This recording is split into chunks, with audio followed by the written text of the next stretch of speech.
Au nom du Père, du Fils et du Saint-Esprit. Amen. Que la paix et l'amour de notre Seigneur Jésus-Christ soient toujours avec nous, mes frères et mes sœurs dans la foi chrétienne. Nous poursuivons le partage de la parole de Dieu. Matthieu 8, 8, c'est-à-dire Matthieu chapitre 8, le verset 8 qui dit, je cite, « Mais le centurion reprit, « Seigneur, je ne suis pas digne que tu entres sous mon toit. Dis seulement un mot, et mon serviteur sera guéri. » Mes frères et mes sœurs, c'est un verset que tous nous connaissons plus ou moins. Alors essayons, avec l'aide de mon ami intime, Holy Spirit, le Saint-Esprit de Dieu, de scruter ce verset à la loupe pour en découvrir les merveilles spirituelles qui s'y cachent. Pour mieux comprendre le partage du jour, permettez que je puisse lire quelques versets au-dessus et terminer par le verset 13 qui dit, je cite, « Jésus entrait dans Capharnaüm quand un centurion s'approcha et le supplia en ces termes. « Seigneur, mon serviteur est couché à la maison, atteint de paralysie et souffrant terriblement. » Jésus lui dit, « Moi, j'irai le guérir. » Mais le centurion reprit, « Seigneur, je ne suis pas digne que tu entres sous mon toit. Dis seulement un mot, et mon serviteur sera guéri. Ainsi, moi, je suis soumis à une autorité avec des soldats sous mes ordres. Et je dis à l'un, va, et il va. À un autre, viens, et il vient. À mon esclave, fais ceci, et il le fait. » En l'entendant, Jésus fut plein d'admiration et dit à ceux qui le suivaient, « En vérité, je vous le déclare, chez personne en Israël, je n'ai trouvé une telle foi. » Et Jésus dit au centurion, « Rentre chez toi, qu'il te soit fait comme tu as cru. » Et le serviteur fut guéri à cette heure-là. Waouh!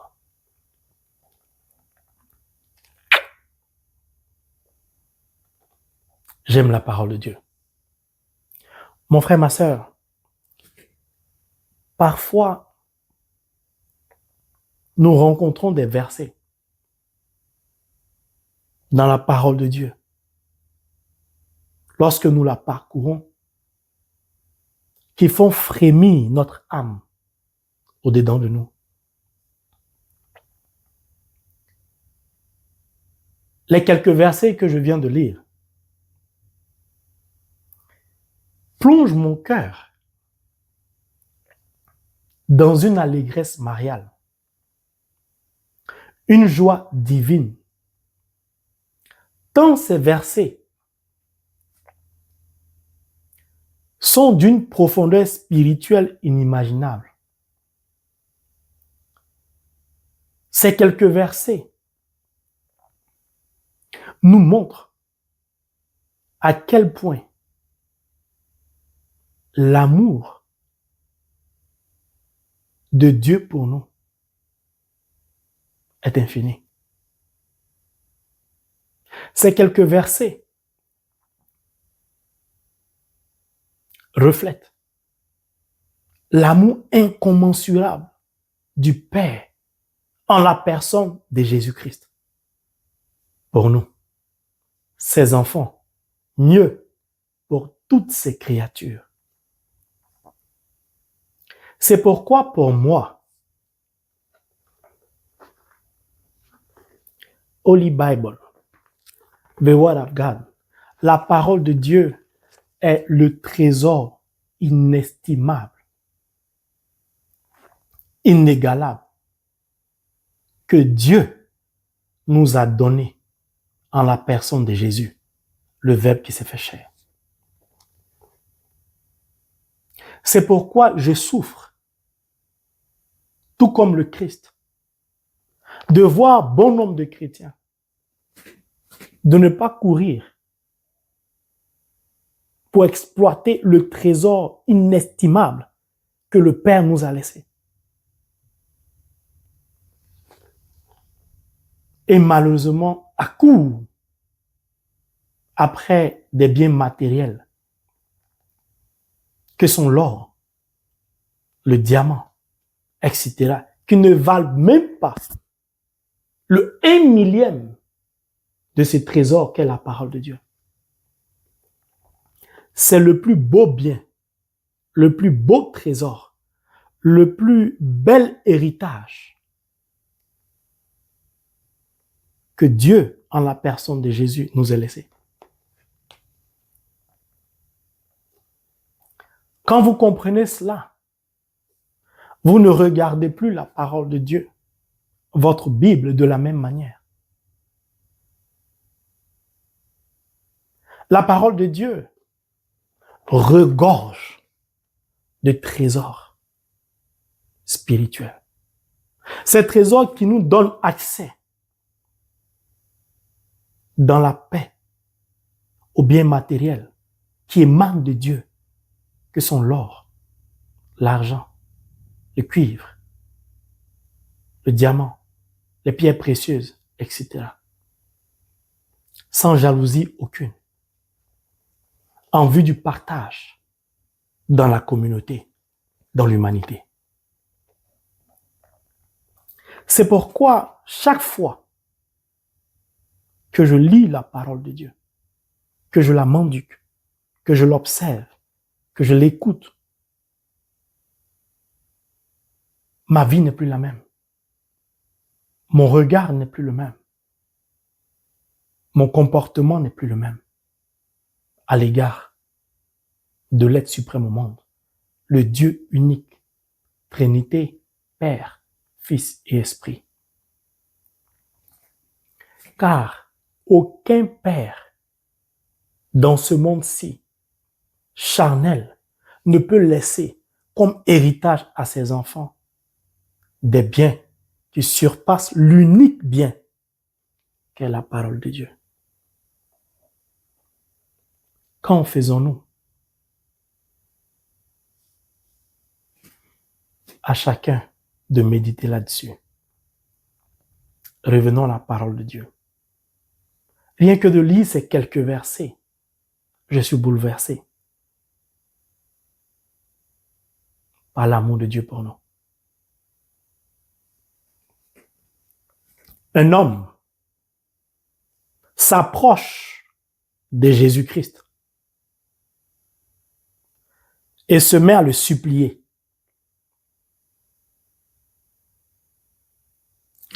S'il le supplie, c'est parce qu'il a un besoin. Il a un problème. Il cherche une solution. On ne supplie pas quelqu'un pour rien, dans le vide. Si donc je supplie quelqu'un, c'est parce que j'ai l'assurance que cette personne peut résoudre mon problème, peut combler mon besoin.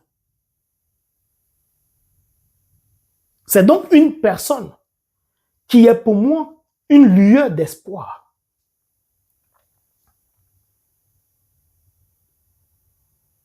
Cette personne que cet homme supplie s'appelle Jésus-Christ. C'est-à-dire Holy Bible, the Word of God, le Verbe qui s'est fait chair.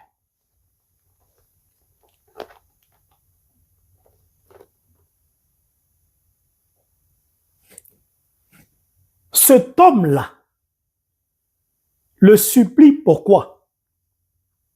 Parce que son serviteur est malade. Il atteint de paralysie et il souffre terriblement. Cet homme qui souffre n'est pas un membre de sa famille. C'est-à-dire, ce n'est pas son frère consanguin. Ils n'ont pas le même père, ni la même mère.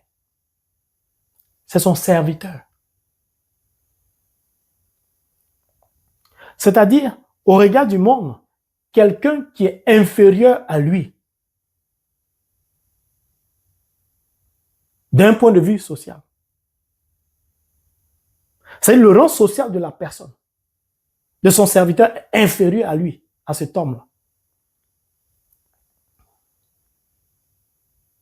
Donc, il s'approche de Jésus et le supplie pour quelqu'un qui est inférieur à lui, d'un point de vue professionnel.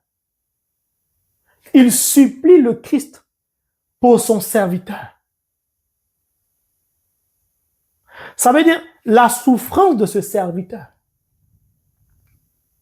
de cet homme qui est censé être inférieur à lui,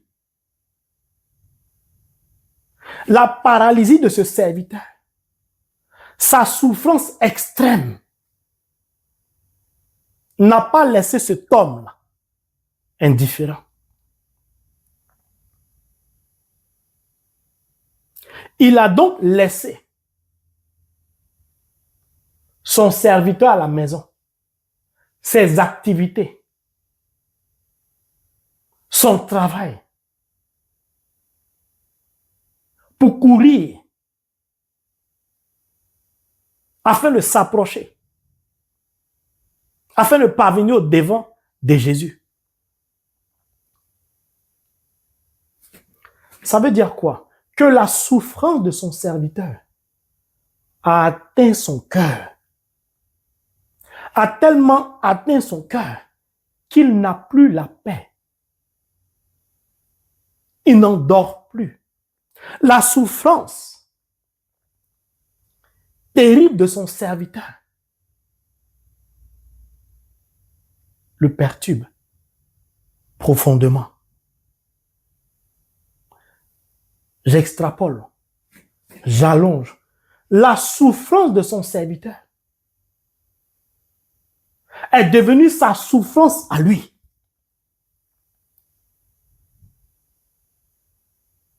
Quand son serviteur souffre, il souffre aussi de la même manière. Et pourtant, lui n'est pas paralysé. J'extrapole encore, j'allonge. Il a donc porté, d'un point de vue spirituel, la souffrance de son serviteur, qui n'est pas un membre de sa famille, qui n'est pas son frère consanguin.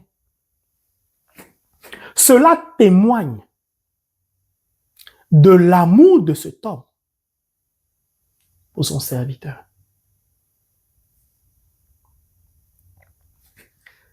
C'est cet amour pur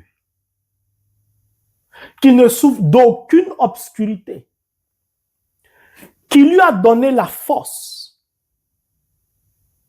de s'approcher de Jésus, de venir au devant de Jésus. C'est cet amour-là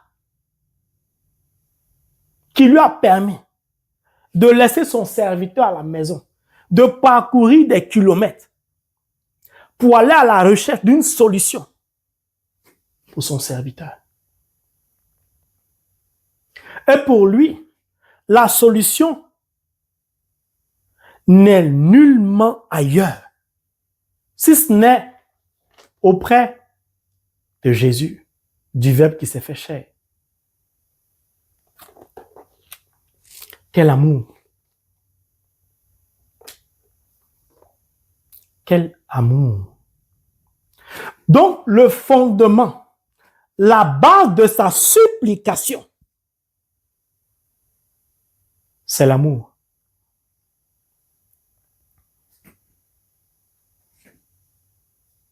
Or, il s'approche de qui?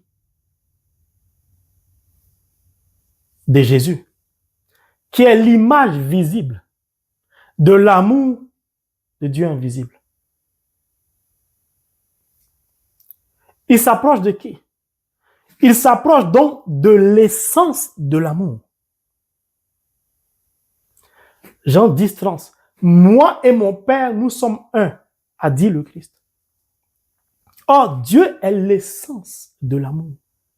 Il est la source de l'amour. Cet homme-là s'approche donc de l'essence de l'amour, de la source de l'amour. Il sait donc où il espère trouver une solution pour son serviteur à partir de l'amour, en s'approchant de l'essence de l'amour. Il espère donc par amour et dans l'amour. Car c'est l'amour qui le conduit vers l'essence de l'amour.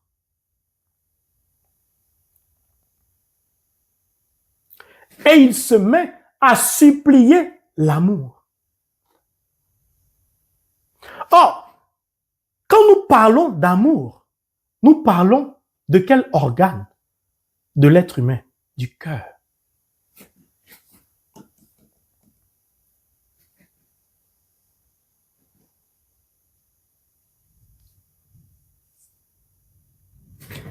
Cet homme supplie donc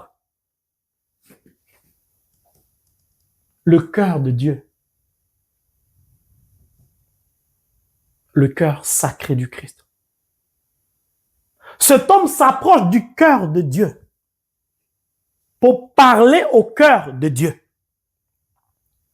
Or, le cœur de Dieu est un cœur triptyque.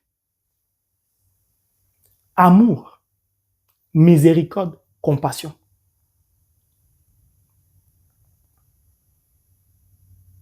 Le fondement du cœur de Jésus, c'est l'amour, c'est la compassion, c'est la miséricorde. La parole de Dieu, c'est l'essence de l'amour. Qui parle de l'amour parle de la miséricorde. Qui parle de la miséricorde parle de la compassion. Donc la parole de Dieu est source d'amour, source de miséricorde, source de compassion.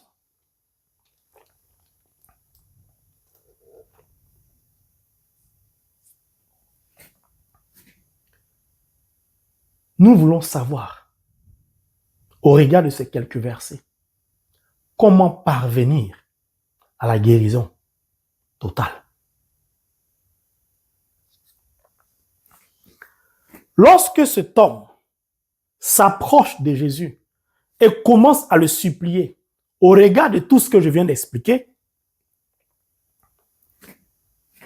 essayons maintenant de comprendre comment supplie-t-il l'essence de l'amour? Jésus-Christ, c'est-à-dire Dieu.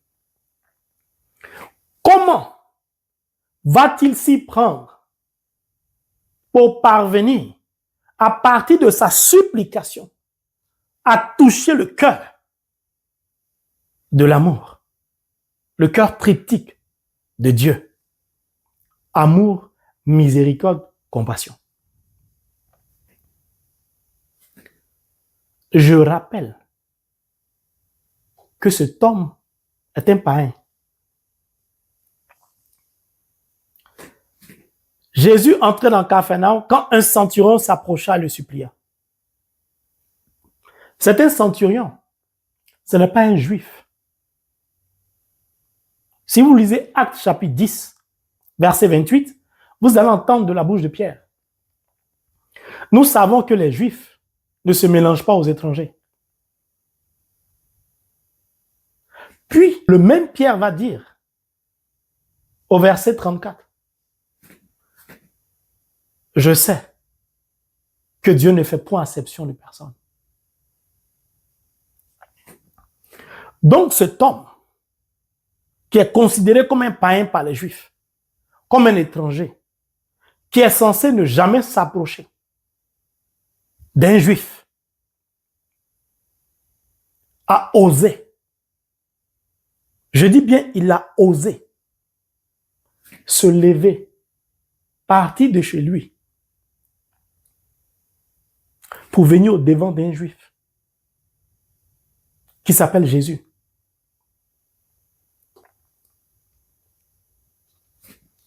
L'amour qui émane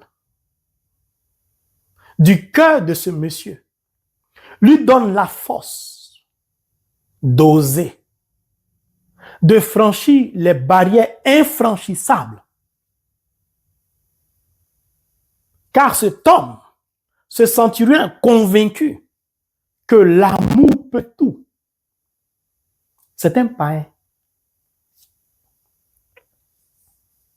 Je recommence. Cet homme est censé être un païen.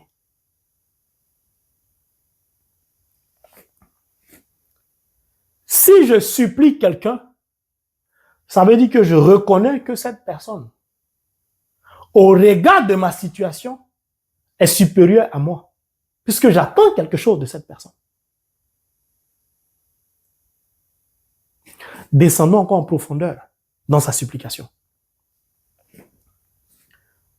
Un centurion s'approcha de lui et le supplia en ces termes. Ça veut dire qu'il ne l'a pas supplié de n'importe quelle manière.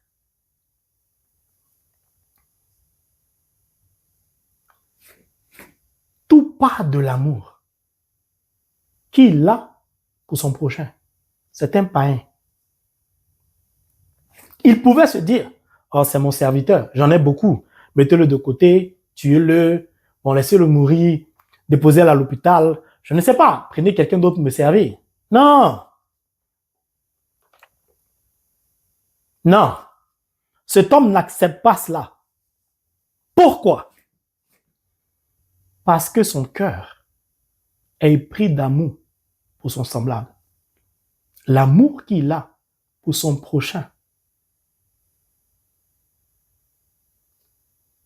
est un amour divin. Parce que cet amour-là lui donne de se mettre à la place de celui qui souffre et de porter sa croix avec lui. C'est un païen. Puis, je vais faire un parallèle. Dans la parole de Dieu, qu'est-ce que Jésus nous dit? Dans son troupeau, s'il y a une seule brebis qui s'est dégarée, il laisse les 99 dans l'enclos pour aller chercher la seule qui s'est égarée. Suivez-moi bien, s'il vous plaît. Les 99 là, s'il ramène la seule brebis, n'est-ce pas que le troupeau fait 100 brebis maintenant? Nous sommes bien d'accord. L'amour de Jésus pour ses brebis est un amour divin. Donc, est un amour pur. Cet amour-là a pour origine Dieu, c'est-à-dire l'essence de l'amour. L'amour ne peut pas accepter de perdre une brebis de Dieu. Cet homme-là ne peut pas accepter de perdre un seul de ses serviteurs, fût-il esclave ou inférieur à lui.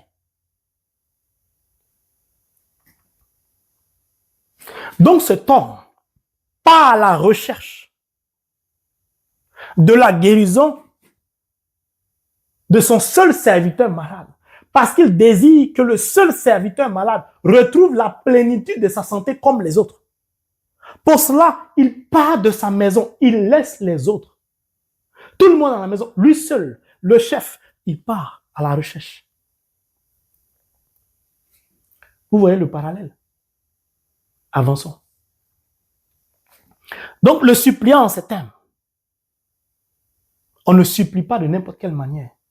Le fondement de la supplication, c'est l'amour. Quand on s'adresse au Christ, Seigneur, mon serviteur est couché à la maison. Donc lui, dans sa supplication, il implique toute sa vie, y compris son travail. Donc, il ne sépare pas sa vie, son travail, de son amour. L'amour de cet homme est valable dans tous les compartiments de sa vie. Il dit, Seigneur, Seigneur, mon serviteur est couché à la maison, atteint de paralysie et souffrant terriblement. Donc, dans sa supplication, il présente à Dieu son problème, son besoin. Mais en présentant son problème, son besoin, il utilise des mots clés dans sa supplication. Il commence par dire Seigneur. Donc il reconnaît que celui qui est en face de lui n'est pas n'importe qui. Puis, il s'adresse à celui qui est en face de lui, au Seigneur, à Jésus-Christ, le sauveur de l'humanité, non pas pour lui. Donc, tous les efforts qu'il a fait, qu'il est en train de faire, sa supplication qui a pour fondement l'amour n'est même pas pour lui. Tous ces sacrifices-là, ce n'est même pas pour lui.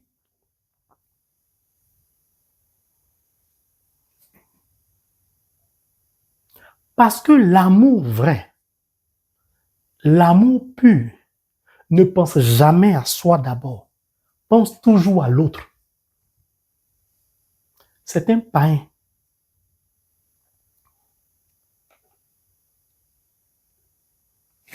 Mon serviteur. Donc, il dit au Christ qu'il ne s'agit pas de moi, mais de quelqu'un. Si je veux parler d'un point de vue du rang social qui est inférieur à moi, c'est mon serviteur.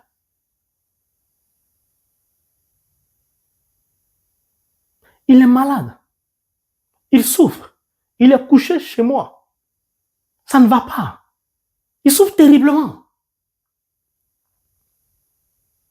C'est l'expression de l'amour dans la supplication. Moïse suppliait toujours pour le peuple de Dieu. Ce même peuple qui était pourtant prêt à le lapider. Jésus lui dit, moi j'irai le guérir. Quand j'entends ça, ça me bouleverse. Jésus, que cet homme appelle mon Seigneur, est prêt à aller le guérir. Il ne dit pas, c'est où? Est-ce que c'est loin? Mais comment on va y aller? Est-ce que tu as l'argent pour notre transport, nous deux? Il dit, moi, j'irai le guérir.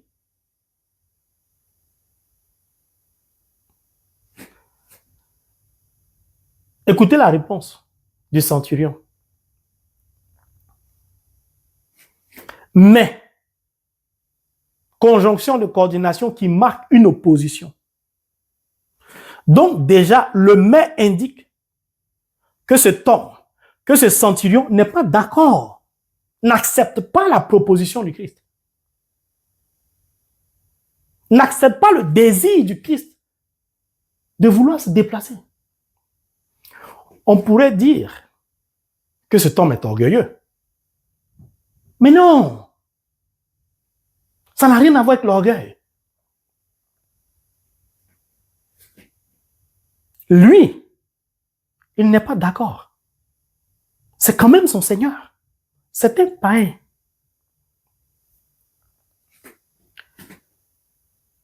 Il reprend encore. Mais le centurion reprit. Seigneur, je ne suis pas digne que tu entres sous mon toit. Donc, le mais, la conjonction de coordination qu'il a utilisée, ce n'était pas de l'orgueil. Il ne c'est pas digne. Ça veut dire qu'il reconnaît que c'est un païen, que c'est un pécheur. Il reconnaît que Jésus est trop saint pour lui. Lui, non. C'est un pécheur authentique. Il estime que chez lui, non, non, un juif ne se mélange pas. Non, pourquoi? Non, il ne peut pas accepter ça.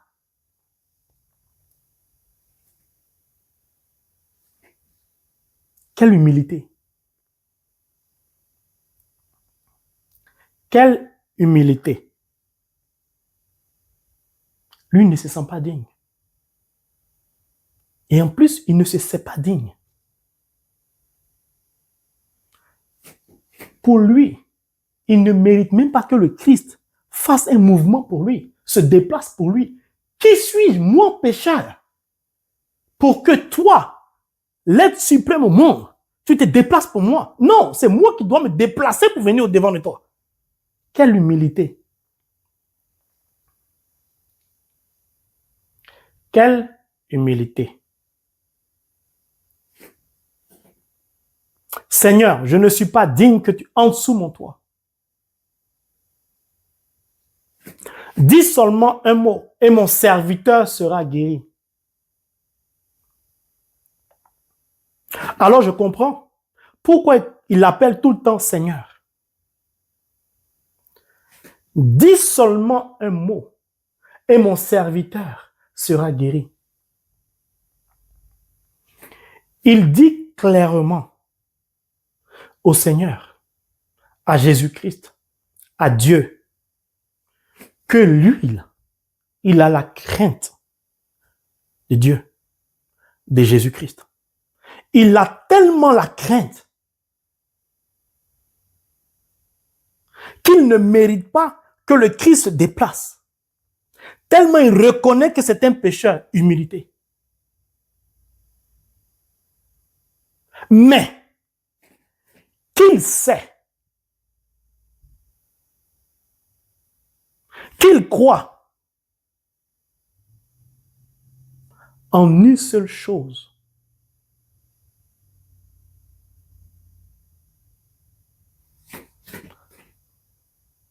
La seule chose en laquelle il espère, sans déplacer le Christ,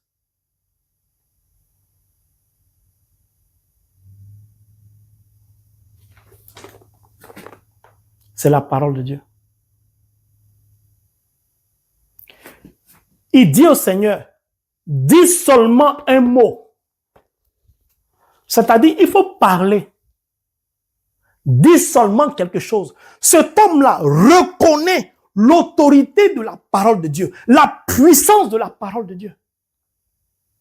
Cet homme-là sait que la seule parole de Dieu est capable de guérir son serviteur qui est à la maison, à des milliers de kilomètres ou à des centaines de kilomètres. Cet homme-là sait que la seule parole de Dieu peut parvenir jusqu'aux extrémités de la terre pour opérer le miracle là-bas sans que le Christ se déplace. C'est un païen.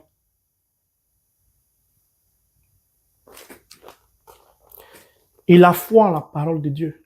Il reconnaît la puissance de la parole de Dieu. Il reconnaît l'autorité de la parole de Dieu. Il sait que la parole de Dieu, Holy Bible, peut tout.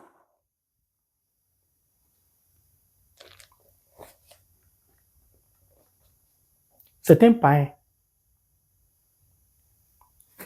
Il dit, dis seulement un seul mot. C'est-à-dire, même pas une phrase. Parfois, quand je m'arrête sur un mot, je dis, mais conjonction de coordination. Les gens pensent que je fais exprès. Non. Un seul mot, mais conjonction de coordination marque une opposition. Ne te déplace pas. Je ne mérite pas, etc. Mais, dis seulement. Il dit seulement. C'est-à-dire, je te supplie, laisse échapper un seul mot. Il ne dit pas une phrase. Il ne dit pas complément d'objet direct, CO2. Il ne dit pas ça. Il dit un seul mot.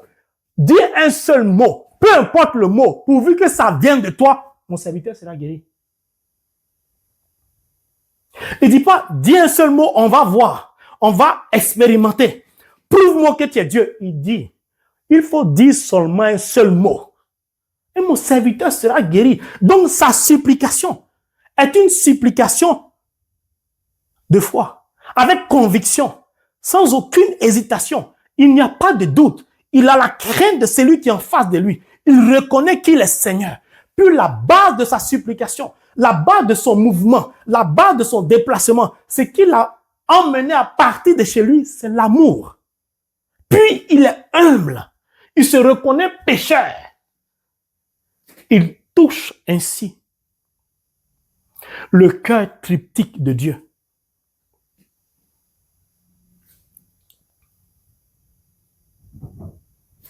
Quand il finit de dire cela, il ne s'arrête pas là, il continue. C'est là on voit la beauté de la vie d'une personne qui est épris d'amour, qui est remplie d'amour.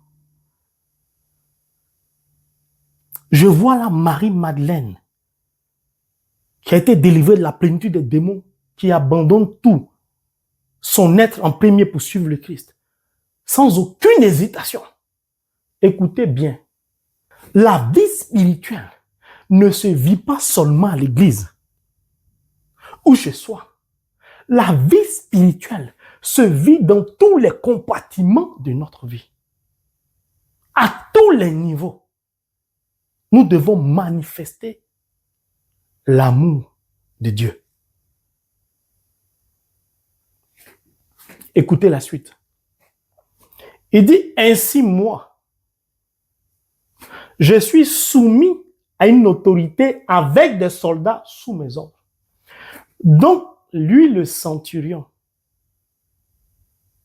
il est soumis à une autorité. Donc, il a quelqu'un au-dessus de lui. Vous allez comprendre le parallèle entre les 99 brebis que Jésus laisse pour aller chercher la seule brebis pour que le nombre redevienne à 100 brebis.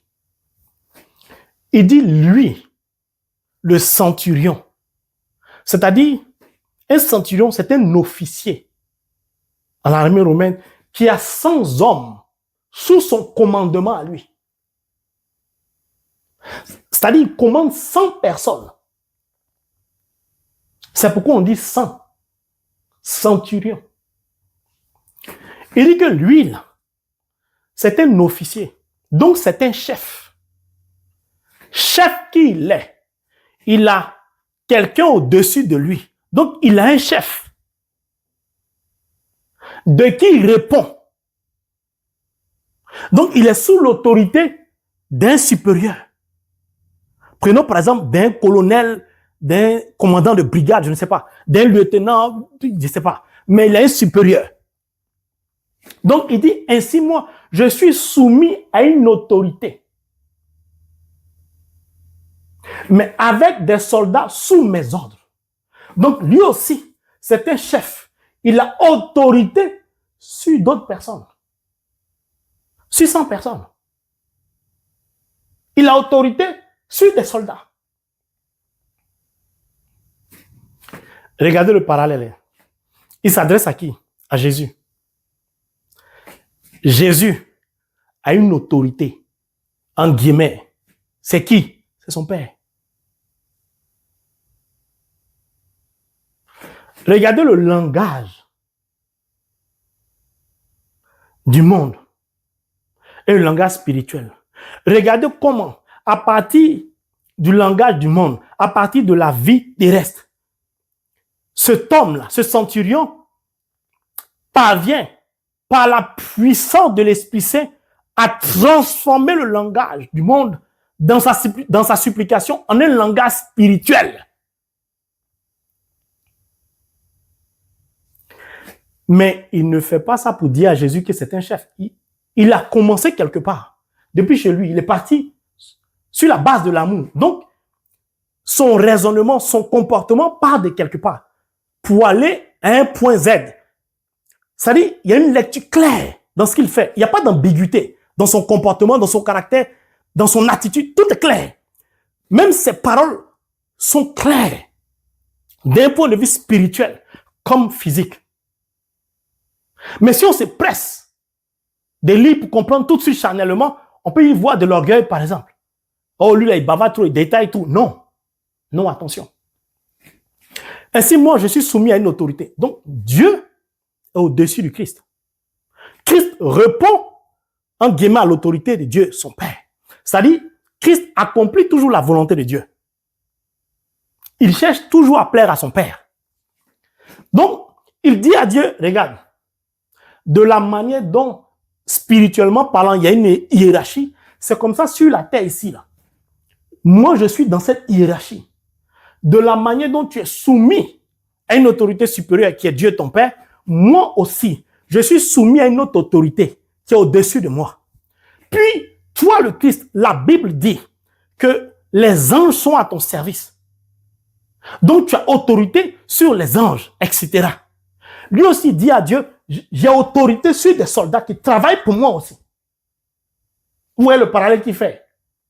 Mais il fait ce parallèle dans une humilité insoupçonnable, indiscutable, qui ne souffre d'aucune ambiguïté. C'est pourquoi j'ai parlé des 99 brebis que Dieu laisse. On va chercher la seule. Quand il ramène, ça fait 100. Lui, il est centurion. Donc, le verset des brebis, là, nous donne, si je fais un parallèle par rapport à ce que je suis en train de dire, nous montre que Jésus aussi est centurion, guillemets. Centurion spirituel, guillemets. Parce qu'il a donné l'exemple sur 100 brebis. Une est partie, il laisse 99. Il laisse. Lui, il a 100 personnes. Et une personne est malade. Il ne peut pas laisser la personne malade. Comme le Christ ne peut pas laisser la brebis qui s'est égarée. Le Christ ne cherche pas à savoir qu'est-ce qui s'est passé. Il veut ramener sa brebis. Lui, il ne cherche pas à savoir d'où vient la maladie. Il cherche la guérison. Donc, en fait, il est dans la droite vision de Dieu, ce centurion. Je suis soumis à une autorité avec des soldats sous mes ordres. Et je dis à l'un, va, il va. Viens, il vient. Et à mon esclave, fais ceci, il le fait. Jésus dit à des anges, allez-y là-bas, ils vont. Saint-Michel-Archange, allez-y combattre, ils vont combattre. Donc, il dit aux anges, allez ici. Les anges vont là où Jésus, Dieu, leur demande de partir. Vous voyez le parallèle. Je rappelle que c'est un païen. Mais il manifeste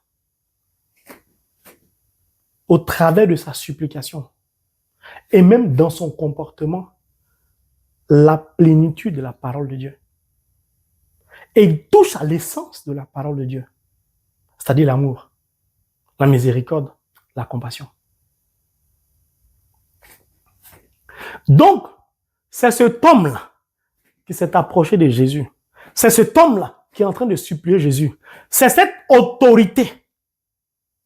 C'est ce chef-là qui s'adresse à un autre chef. C'est une autorité qui s'adresse à une autre autorité. Quelle humilité. Et il reconnaît ce centurion que l'autorité du Christ, que le chef qui est le Christ, est supérieur à lui.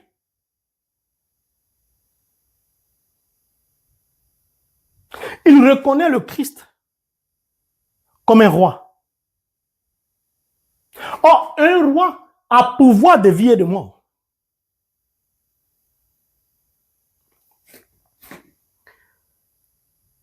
Va, il va, un autre vient et il vient. Et à mon esclave, fais ceci et il le fait. Il commence par parler des soldats qui sont sous ses ordres. Et il termine par un esclave. Vous voyez la différence? Un esclave.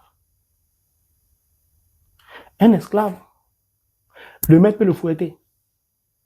Il peut faire ce qu'il veut. Mais lui, non. Son amour ne lui donne pas, ce centurion-là, de traiter un esclave au regard du monde. Non. Car l'amour qui vient de Dieu ne cherche pas à écraser l'autre. Il a compris cela. Mais nous étions esclaves, n'est-ce pas? Autrefois. Nous dit Saint Paul, qui est venu nous sauver de l'esclavage du péché? N'est-ce pas celui à qui le centurion s'adresse? Vous voyez le parallèle?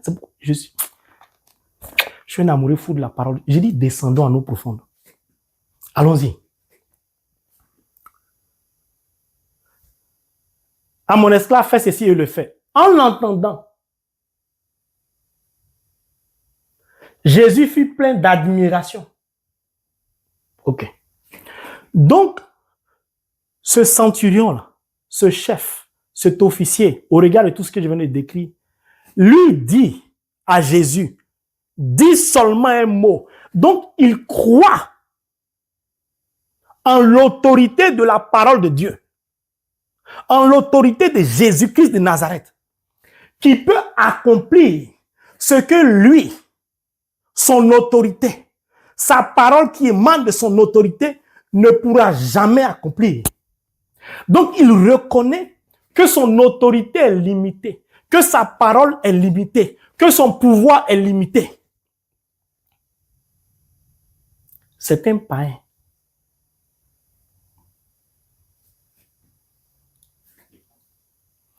Je recommence. Cet homme-là, c'est un païen. Il dit, je dis à un, va, il va. À l'autre, viens, il vient. À mon esclave, fais ceci. Donc, il dit à Dieu que moi aussi, ma parole, elle a un pouvoir. Ma parole est une autorité. Je donne des ordres et les gens obéissent. Donc, ma parole est une puissance. Mais seulement je reconnais que ma parole ne peut rien accomplir par rapport à toi, ta parole. Ma parole, qui émane de mon autorité, charnelle ou du monde, au regard de mon rang social, n'est rien devant toi, ta parole, qui émane de l'autorité céleste. Donc ta parole émane de l'unique autorité divine qu'est Dieu. Lui, sa parole, lui, son autorité, lui, sa puissance, peut tout. Donc la parole de Dieu, la parole qui émane de la bouche de Dieu, peut tout. Il reconnaît ainsi la puissance de la parole de Dieu, l'autorité de la parole de Dieu. Il croit en la parole de Dieu. Il croit en la puissance de Dieu. Il croit en l'autorité de Dieu. Il croit, j'extrapole, il croit même que la parole de Dieu, comme le premier livre de la Genèse, la terre était sans forme et l'Esprit Saint se mouvait à la surface des eaux. Alléluia. Il croit que la parole de Dieu est esprit, que cette parole est capable de se mouvoir à la surface des eaux pour parvenir d'un point A jusqu'à un point Z pour toucher quelqu'un, opérer le miracle. Il y croit. C'est un païen. Comment sait-il que la parole est esprit, que la parole peut se mouvoir partout dans le monde? Comment sait-il que l'esprit, Jésus a dit, Jean 6, son temps, ma parole est esprit. L'esprit peut se mouvoir, peut partir de Kinshasa à Tokyo en une fraction de seconde. Comment il le sait?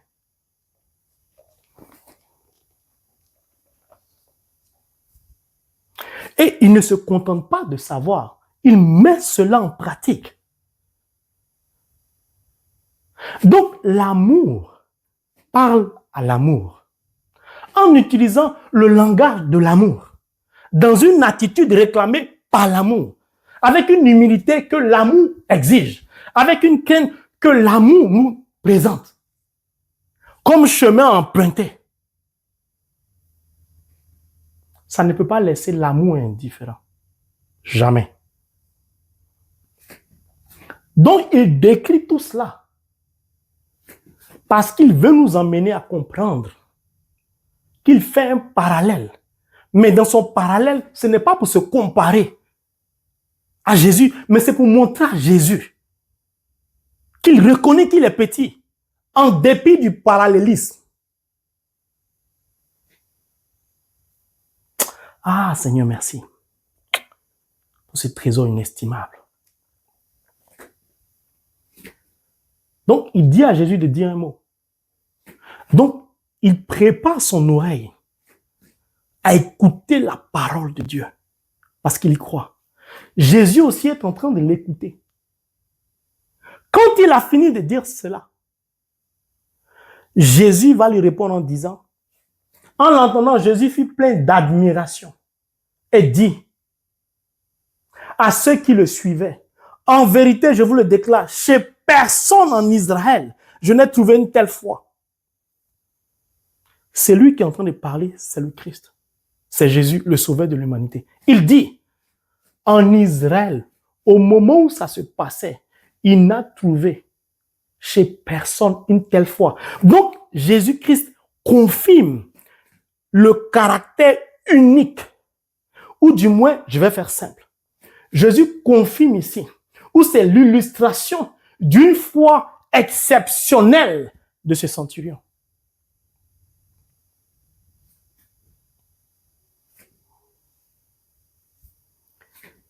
Jésus, en l'écoutant, c'était sa foi qu'il regardait. Je recommence. Jésus fut plein d'admiration et dit à ceux qui le suivaient, c'est-à-dire tous ceux qui le suivaient, y compris les disciples. Et Jésus dit, en vérité, je vous le déclare, je n'ai trouvé chez personne en Israël une telle foi. Bon, ceux qui sont en train de le suivre, là, il y a les Juifs dedans, les Israélites dedans. Il dit que même ceux qui le suivaient, là, personne n'avait une telle foi. Pourtant, lui, ce centurion-là, c'était un païen. C'était un aveu qui appelle à la méditation. Et Jésus va lui dire, c'est magnifique la parole de Dieu. Et Jésus dit au centurion, rentre chez toi. Qu'il te soit fait comme tu as cru.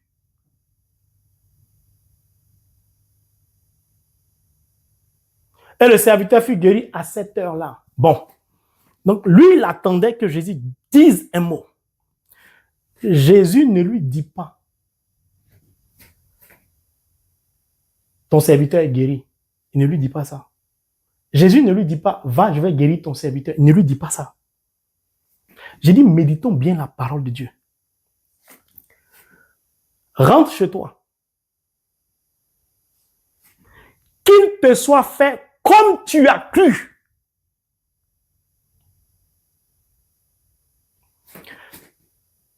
Donc, la guérison de son serviteur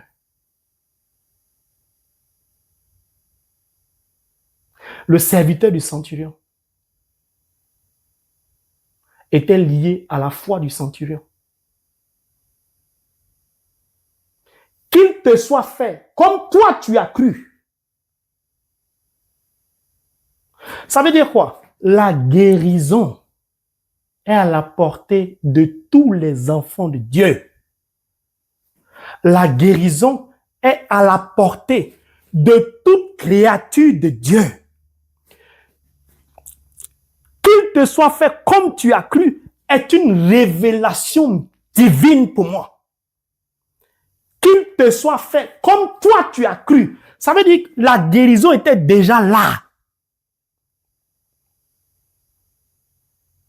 Notre bénédiction est déjà là.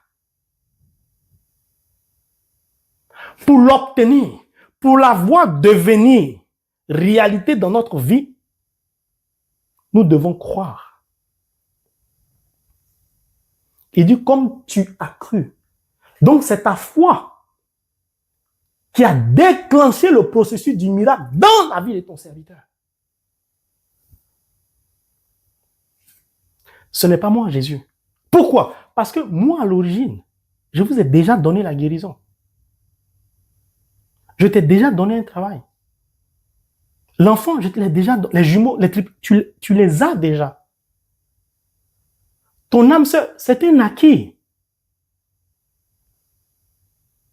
Mais c'est ta foi qui va permettre à ton besoin de devenir réalité dans ta vie. Je n'y suis pour rien. Qu'il te soit fait comme tu as cru. De la manière dont tu as cru. De la manière dont tu crois. De la manière dont tu as foi. De la manière dont tu places ta confiance à la parole de Dieu. C'est comme ça la parole de Dieu va agir dans ta vie. Le problème, ce n'est pas la parole de Dieu. Elle est déjà là.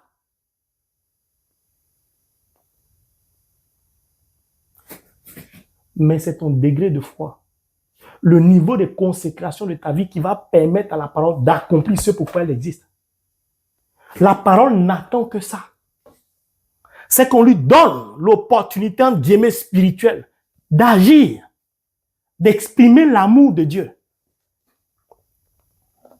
Et le serviteur fut guéri à cette heure-là. C'est-à-dire que dès qu'il a parlé, dès que le Christ a parlé, la Bible dit, à la même heure, alors que le centurion était devant Jésus-Christ, là-bas chez lui à la maison, le miracle était déjà opéré. Le serviteur était déjà guéri. Alléluia. À l'instant où la parole a été prononcée, le miracle s'est produit. C'est pourquoi le psalmiste va nous dire, Psaume 107, le verset 20, l'Éternel envoya sa parole et sa parole les guérit.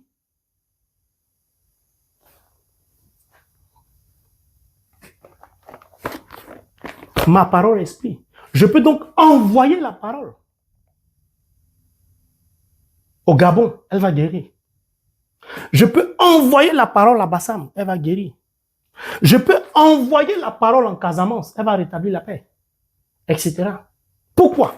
Ma parole esprit. L'esprit, c'est le souffle. Donc d'ici, je peux envoyer la parole de Dieu, comme je peux souffler en priant pour quelqu'un dans son oreille. Au nom de Jésus. Et la parole que j'ai insufflée ou que j'ai soufflé dans l'oreille, c'est l'esprit que j'ai envoyé. Et la personne sera guérie. Mais est-ce que j'y crois? Est-ce que je crois que cela peut devenir une réalité? Est-ce que je pense que la parole peut faire ça? La guérison du serviteur émanait de qui? De la seule parole de Jésus. C'est-à-dire, Holy Bible. Holy Bible, Word of God. La parole de Dieu est donc la source de guérison. Nous sommes bien d'accord. Dis seulement un mot. Jésus a dit qu'il te soit fait comme tu as cru. Dès qu'il a parlé, le serviteur est guéri. La guérison émane donc de la parole de Dieu. Tu veux la chercher où? Allons encore en eau profonde. J'ai dit cette année, on descend en eau profonde. Je vais décortiquer la parole de Dieu. Même si c'est 2 heures, 3 heures, un enseignement par semaine, je vais décortiquer. Parce que tous les chrétiens doivent entrer dans les bénédictions au nom de Jésus. Les païens doivent se convertir. Le monde doit changer au nom de Jésus. Nous en avons la capacité. Dieu vient de nous montrer ça. Si je crois que par la parole de Dieu, à partir de la parole de Dieu, je peux changer la face hideuse, difforme de ce monde changera au nom de Jésus. Pour y accoler la face du Christ, c'est-à-dire de la parole de Dieu, c'est possible. Si j'y crois. Mais allons en profondeur. Allons en profondeur parce que c'est un païen. Comment païen peut-il arriver à agir de la sorte et obtenir cela? Avant cela, prenons un peu du recul pour méditer. Ce païen-là, ce centurion, Dieu lui a accordé la grâce de s'approcher du Christ. Il a vu le Christ en chair et en os. Il a supplié le Christ en chair et en os. Sa prière, au travers de sa supplication, tenait compte de la réalité de sa vie et de son travail. Il n'a pas dissocié son travail de sa vie spirituelle, entre guillemets, puisqu'il était païen. Mais il n'a pas dissocié sa vie, son travail de ce qu'il croyait. Dieu non plus n'a pas dissocié sa réponse de sa relation avec le Père. Il a confirmé la parole dans le cœur, dans la vie et concrètement devant ce monsieur.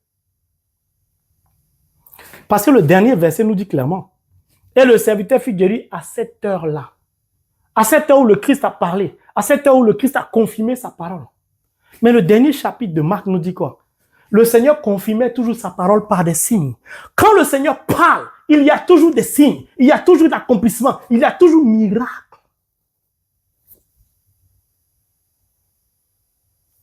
Est-ce qu'aujourd'hui, je peux avoir la capacité ou la grâce spirituelle? Est-ce que Dieu peut m'accorder la grâce, comme ce païen, de rencontrer le Christ sérieusement pour aller lui parler? Est-ce que je peux le voir comme lui l'a vu? Est-ce que je peux le toucher? Est-ce que je peux le regarder comme lui l'a regardé? Il s'est approché, donc le Christ était vivant. Est-ce que je peux comme lui? Oui. À partir du moment où il est ressuscité, donc je peux m'approcher de lui. Si je peux m'approcher de lui, je peux même le toucher.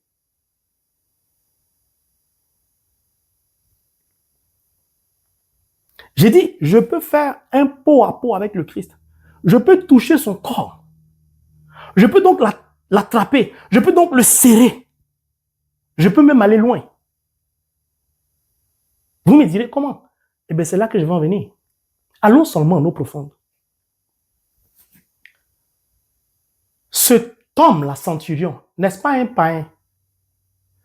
Lorsqu'il dit, Matthieu 8:8, Seigneur, je ne suis pas digne que tu entres sous mon toit, dis seulement un mot et je serai guéri. Où j'entends cette phrase? N'est-ce pas pendant la célébration eucharistique? À quel moment? Mais avant de m'approcher du Christ, avant d'aller communier. Ici, par exemple, on se met à genoux jusqu'à ce qu'on se lève pour aller communier. Mais quand le prêtre quitte l'autel, Jésus entrait dans Capharnaüm. Quand il quitte l'autel, c'est-à-dire qu'il sort de là où il était, il vient en Capharnaüm, en guillemets. C'est-à-dire qu'il vient devant l'autel pour que moi, je puisse m'approcher du Christ. Puis le prêtre tient l'Eucharistie, la communion. C'est le Christ ressuscité d'entre les morts, vivant qui est devant moi. C'est le corps et le sang du Christ. Donc, j'ai la possibilité, si je le souhaite, de m'approcher de Jésus-Christ, comme ce païen, comme ce centurion romain, de la même manière, devant le Christ, corps et sang, c'est-à-dire être humain consacré.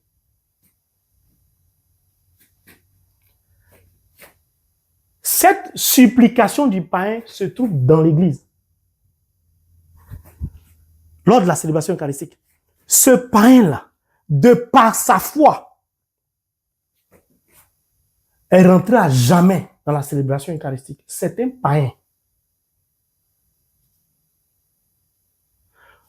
Le monde entier des chrétiens, nous répétons la supplication de ce païen.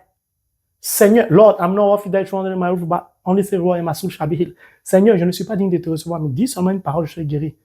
Je répète cette supplication. Après d'avoir répété la supplication, je me lève. Au moment où je la répète, je suis à genoux. Ici aux États-Unis, on est à genoux. Humilité. Je me lève et je m'approche du Christ. Lui, il s'approcha de lui et le supplia. Moi, je commence à le supplier. Je m'approche de lui, puis je l'accueille, je le reçois, je le mendique. Or, Jean 6 me dit, celui qui mange ma chair et boit mon sang demeure en moi, moi en lui. Donc, je vais au-delà de ce que le centurion a fait. Et lui, il a obtenu la guérison de son serviteur. Immédiatement. Mais moi, je m'approche. Je le mendique. Donc, je l'accueille. Puis, il demeure en moi.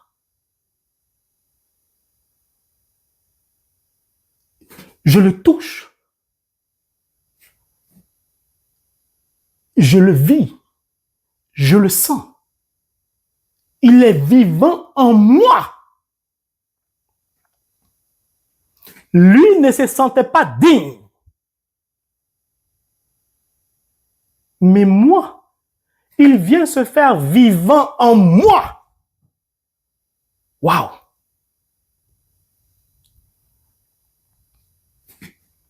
Qu'est-ce que je fais de lui lorsque je le reçois vivant en moi? Moi qui ne suis pas digne qu'il entre sous mon toit. Mais il va au-delà de mon toit lorsque je l'accueille, lorsque je le mendique. Il n'entre pas sous mon toit. Il demeure en moi.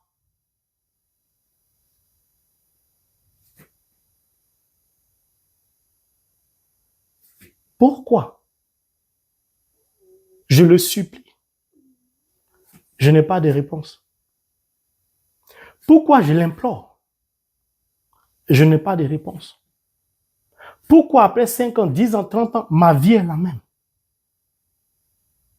Il n'y a aucun signe qui accompagne, qui confirme la parole du Christ. L'être du Christ présent en moi. Le Christ vivant en moi. Il n'y a aucun impact dans ma vie. Alors que je le mendique chaque dimanche et même parfois en semaine.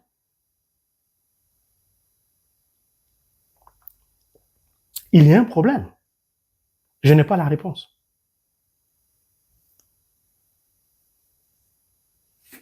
C'est pourquoi je dis que l'Eucharistie est le mystère dogmatique de l'Église catholique. D'ailleurs, ce n'est pas moi qui le dis, c'est le Christ lui-même qui le dit. C'est pourquoi je dis, le Christ dit que l'Eucharistie est la source ultime, inégalable, inimaginable de guérison, de bénédiction, etc. L'Église catholique a eu la grâce de recevoir et nous accorde la grâce de vivre cela. Est-ce que nous prenons conscience de cela?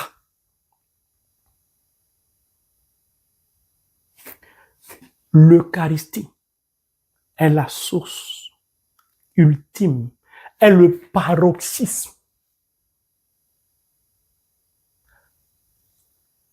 de bénédiction pour les enfants de Dieu.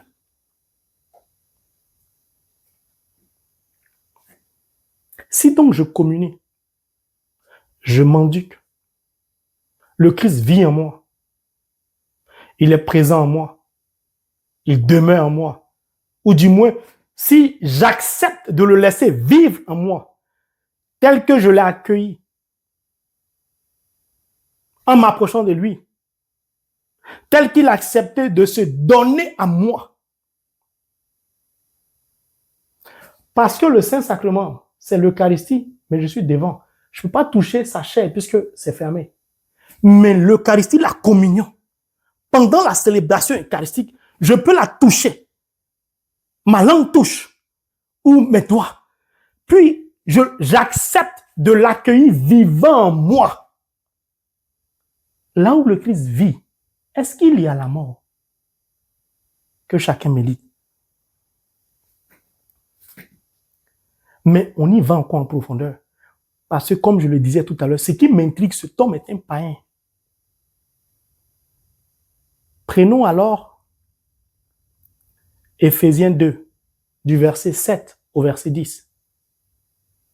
Et nous allons aller encore en profondeur. Mes frères et mes sœurs, je vous en supplie, l'Eucharistie, c'est sérieux. C'est vraiment un mystère.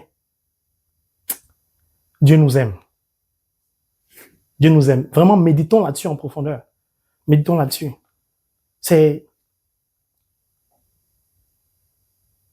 Je n'imagine même pas la souffrance des personnes qui sont privées d'Eucharistie. Pour des raisons qui peuvent survenir ou advenir dans la vie. Je n'ose même pas imaginer les douleurs. Quand je vais à des pèlerinages, je vois parfois certaines personnes pleurer parce qu'elles ne peuvent pas communier. Parce que l'âme sœur refuse de l'épouser à l'église. Je vois des gens en pleurs, qui souffrent. Elles ont raison, ces personnes. Parce que l'Eucharistie, ce n'est pas un jeu. C'est pourquoi essayons d'associer Jésus à tout ce que nous faisons. C'est un païen. Et Jésus dit à ce païen qu'il te soit fait comme tu as cru. C'est un païen. Il l'a obtenu. Il y a des causes. Alors, regardons ce que Saint Paul nous dit dans sa lettre qu'il adresse aux Éphésiens. Ainsi, versets 7 à 10, ainsi, par sa bonté pour nous en Jésus-Christ. Il parle de Dieu. Donc, Saint Paul nous dit que la bonté de Dieu pour nous, se trouve en Jésus-Christ. Donc, la bonté de Dieu se trouve où? Dans l'Eucharistie. Se trouve où? Dans la parole de Dieu.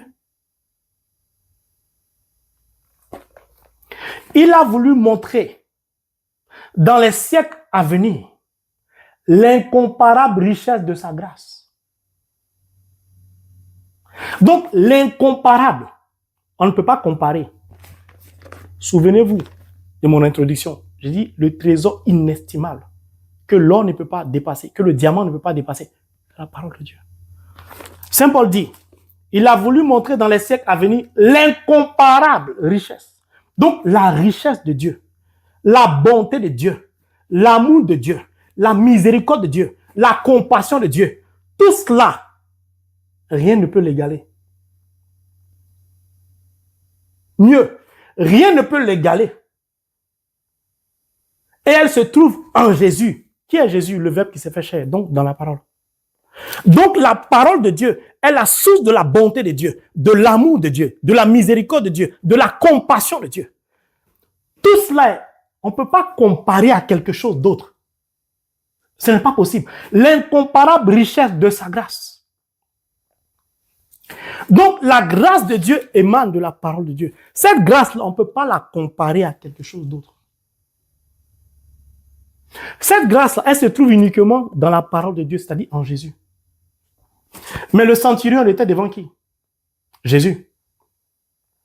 Il cherchait quoi? La grâce de la guérison. Donc, la grâce de la guérison ne pouvait se trouver nulle part ailleurs que dans la parole de Dieu, c'est-à-dire en Jésus. En acceptant de partir de chez lui, pour s'approcher de Jésus, il a emprunté le bon chemin. Il a emprunté le bon chemin. Il n'est pas allé voir un voyant, un professeur en nerfs, un neurologue. Non. C'est par la grâce, en effet, que vous êtes sauvés. Donc, le serviteur, c'est par pure grâce de Dieu, en la personne de Jésus, qu'il a été sauvé. Mais ce serviteur, on ne sait même pas s'il est chrétien. Son maître est païen, peut-être qu'il est païen, mais la grâce de Dieu s'étend jusqu'à sur les nations païennes. La parole de Dieu, elle n'est pas simplement donnée comme héritage aux enfants de Dieu, mais elle est à la disposition, elle est donnée à toutes les créatures de Dieu, à condition que la créature se comporte comme le centurion. À plus forte raison, les enfants de Dieu que nous sommes, c'est-à-dire baptisés. Mon frère, je ne sais pas, ma soeur, si tu réalises qui tu es, dès lors que tu as été baptisé, est-ce que ton carnet de baptême, quand tu le regardes là, tu vois ton identité spirituelle? Est-ce que tu peux réaliser, méditer sur, mais je suis quand même baptisé, je suis un enfant de Dieu. Je ne suis pas n'importe qui. Pas seulement du bout des lèvres, mais de ton cœur. C'est par la grâce, en effet, que vous êtes sauvés. C'est la grâce. Parce que c'est un païen. Mais il est quand même parvenu à obtenir la guérison de son serviteur. C'est par grâce. Si donc lui, le païen, par grâce, il est sauvé, moi donc le chrétien, comment je peux douter que Dieu peut me guérir? Comment je peux soupçonner Dieu de ne pas me donner une âme sœur, un travail, etc. Saint Paul ne s'arrête pas là. C'est par la grâce, en effet, que vous êtes sauvés, par le moyen de la foi. Bon. Donc, la grâce, elle se trouve en Jésus. Donc, dans la parole de Dieu.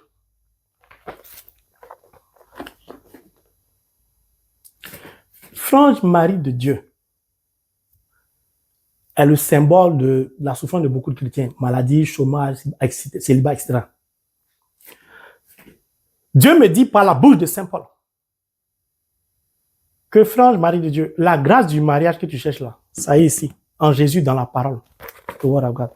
La guérison que tu cherches se trouve ici. Le travail se trouve ici. La prospérité se trouve ici. L'enfantement se trouve ici. Tout se trouve ici. Or ça y est à ta disposition. Donc je te l'ai donné par pure grâce. C'est-à-dire que tu n'as fait aucun effort. J'ai mis tout ça à ta disposition. C'est pour toi. Donc, si tu acceptes de descendre en profondeur, tu auras ce que tu veux. Si le païen, ton voisin, manifeste ce qu'il y a ici, il aura ce qu'il veut. Parce que, Acte 10, 34, Dieu ne fait point exception de personne. Il privilégie personne. Ne nous blaguons pas. Hein? Il ne privilégie personne. Tout est ici. Maintenant, il dit par le moyen. Ça devient intéressant. Bon, il y a un moyen de transport, non? On dit le moyen de transport. Si je veux partir à Fatima, des États-Unis, il y a un moyen de transport, l'avion. De Paris, gare du Nord, j'emprunte le TGV, je vais à Bruxelles. Ou bien l'Eurostar, je me rends à Londres. Oui, je l'ai déjà fait, il y a le train, c'est un moyen de transport. Mais comme je peux prendre mon véhicule, conduire de Paris pendant 3 heures, 3 heures et demie, pour me rendre à Bruxelles. Je l'ai déjà fait. Je peux te rendre au Luxembourg en voiture. Je l'ai déjà fait. Donc la voiture est un moyen de transport. Donc en somme, je peux marcher des États-Unis à Fatima. Vous pouvez imaginer le nombre d'années. Si donc, je vais arriver le plus tôt possible par rapport au pied, je dois emprunter un moyen de transport. Nous sommes bien d'accord. Pour me rendre des États-Unis à Fatima, ce moyen de transport, en tout cas le plus rapide, c'est l'avion. C'est pas qu'il n'y a pas d'autres moyens de transport. Mais le plus rapide, c'est l'avion. Donc, c'est moi qui choisis le moyen du transport.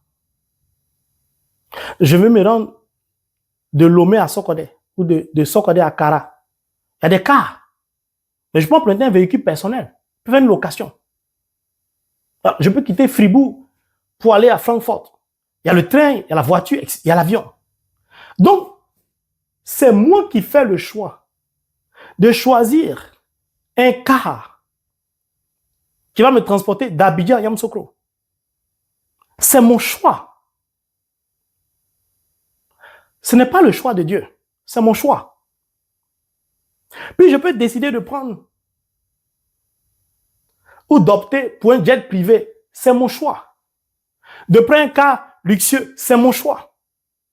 Je peux faire covoiturage, c'est mon choix. Donc le moyen de transport là, c'est mon choix. Sinon, la Vierge Marie, Notre-Dame de Fatima, elle m'attend à Fatima. C'est une certitude. Moi, je vais aller la rencontrer. Je sais que si j'y parviens, je vais la rencontrer, puisqu'elle est là-bas. Mais le choix de mon moyen de transport m'incombe. C'est pourquoi Saint Paul dit, par le moyen de la foi. Donc, la foi devient le moyen de transport du chrétien ou de la personne qui désire obtenir une grâce qui se trouve en Jésus dans la parole de Dieu. Si j'emprunte le moyen de transport qu'est la foi, je suis sûr, j'ai la certitude que je vais arriver à obtenir la grâce, la faveur qui correspond à mon besoin. Pourquoi Jésus a dit qu'il te soit fait comme toi tu as cru.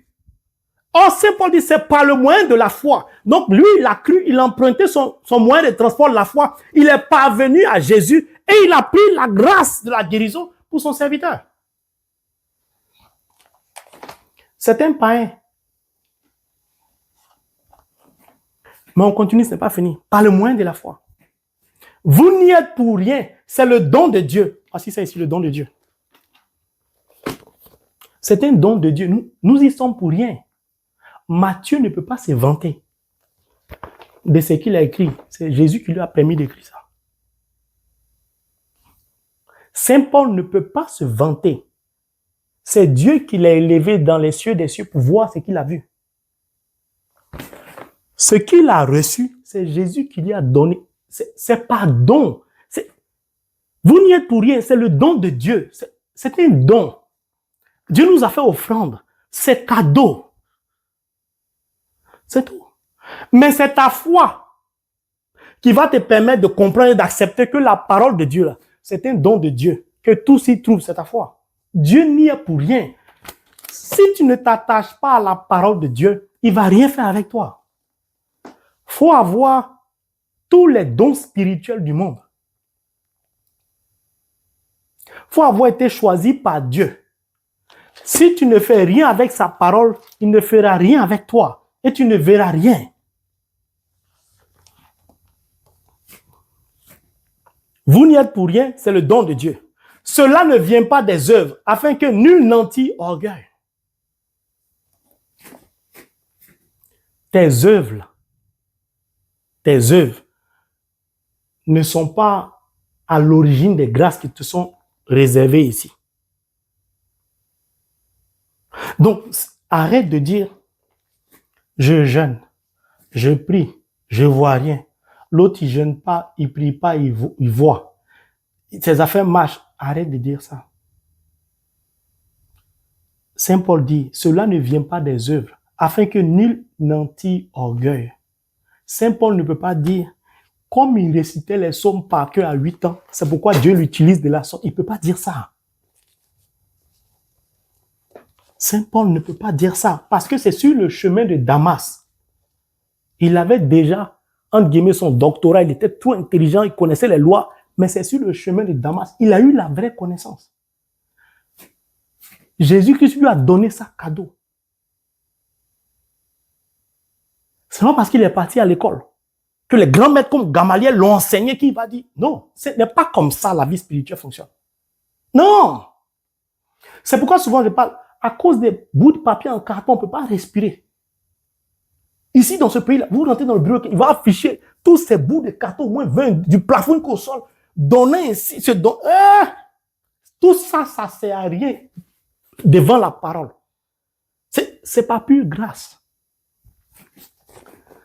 Pourquoi? Pour ne pas que quelqu'un tape sa poitrine. Car c'est lui qui nous a fait. Écoutez bien la fin et on va terminer par là. Car c'est lui qui nous a fait. Nous avons été créés en Jésus-Christ. Alléluia. Mon frère, je ne sais pas, je sens quelque chose de glorieux que Dieu veut faire. Ah, Seigneur. Oh, vous savez, j'aime beaucoup la parole de Dieu. Quand le Saint-Esprit me traverse comme ça, il veut toucher des cœurs, non. Disposez vos cœurs, écoutez seulement. Il veut agir. Alléluia. Merci, Seigneur. Merci. Donne-moi d'aller jusqu'au bout, Seigneur. Merci. Merci pour toutes ces personnes que tu touches. Merci, Seigneur. Ouf. Merci, Jésus. Merci. Mon frère, ouvre ton cœur. J'ai dit, écoute la parole seulement. Lui, il dit, dis seulement un mot. Il a dit à Jésus, il faut dire seulement un seul mot. Toi, tu lis un verset, tu lis un chapitre, tu lis un paragraphe. Puis, merci Jésus. Car c'est lui qui nous a fait. Nous avons été créés en Jésus-Christ. Bon, prêtez attention. Hein. Il dit, nous avons été créés en Jésus. Donc moi, mon origine se trouve en Jésus. J'ai été créé en Jésus. Mais le centurion romain, ce païen-là, il a aussi été créé en Jésus. Donc, la grâce qui se trouve en Jésus est valable pour lui, le païen, comme pour moi.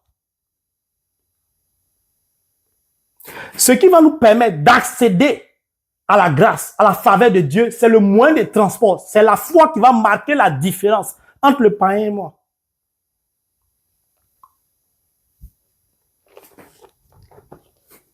Nous avons été créés en Jésus pour les œuvres bonnes que Dieu a préparées d'avance afin que nous nous y engagions. Mais les œuvres bonnes, il y a la guérison dedans. Donc la guérison a été préparée d'avance par Dieu en Jésus pour que nous nous y engagions.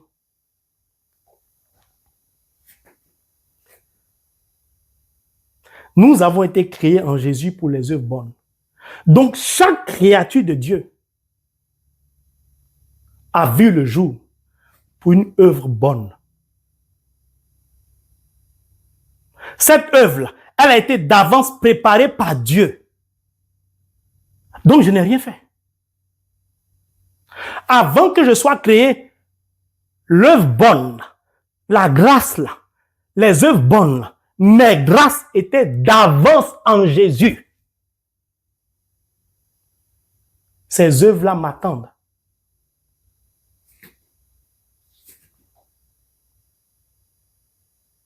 C'est mon choix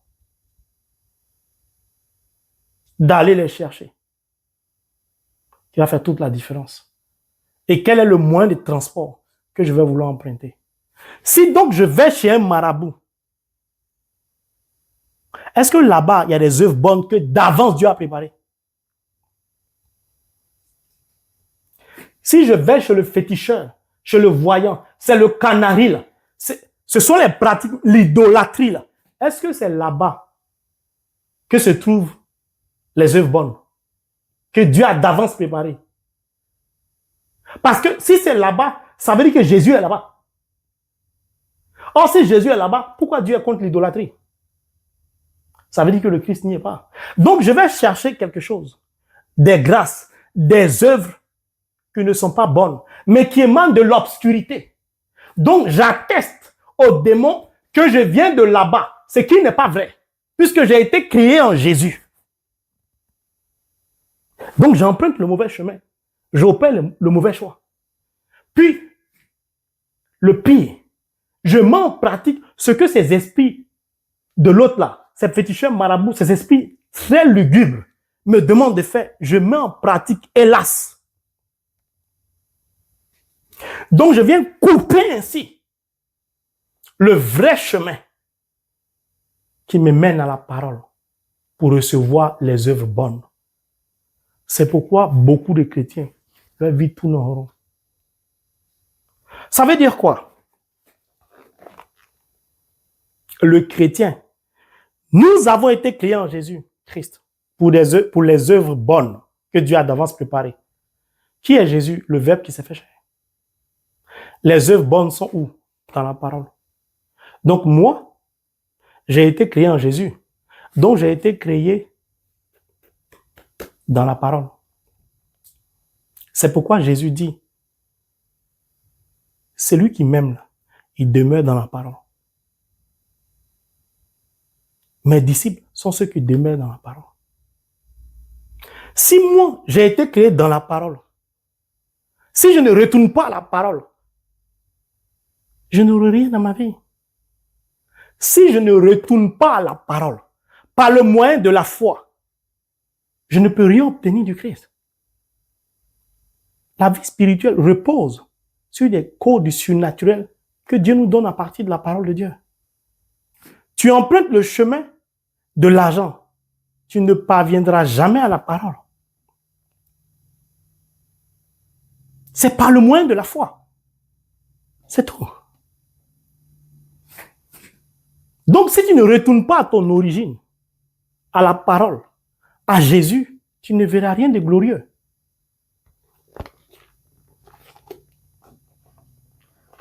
Est-ce que Saint Paul a dit, il a parlé des pasteurs, des prêtres, des bergers. Il dit que, car c'est lui qui nous a fait, il parle de Dieu. Nous avons été créés en Jésus. Donc, toute créature émane de Jésus. C'est pourquoi le Christ est venu nous réconcilier avec Dieu, avec notre origine, avec la parole. Le Christ est venu rattacher la fin au commencement. Et toutes les grâces se trouvent donc en Jésus. Si c'est le cas, c'est normal qu'un païen, lorsqu'il emprunte le chemin de la supplication, comme j'ai expliqué, parvienne à obtenir un résultat. Il est retourné à son essence, à son origine. Or, c'est à partir et dans son origine que se trouve ce dont il a besoin. Je ne suis plus surpris. C'est pourquoi, chez Corneille, et j'ai discuté avec beaucoup de serviteurs de Dieu, y compris des pasteurs, ils n'étaient pas d'accord avec moi. Mais je ne peux rien faire.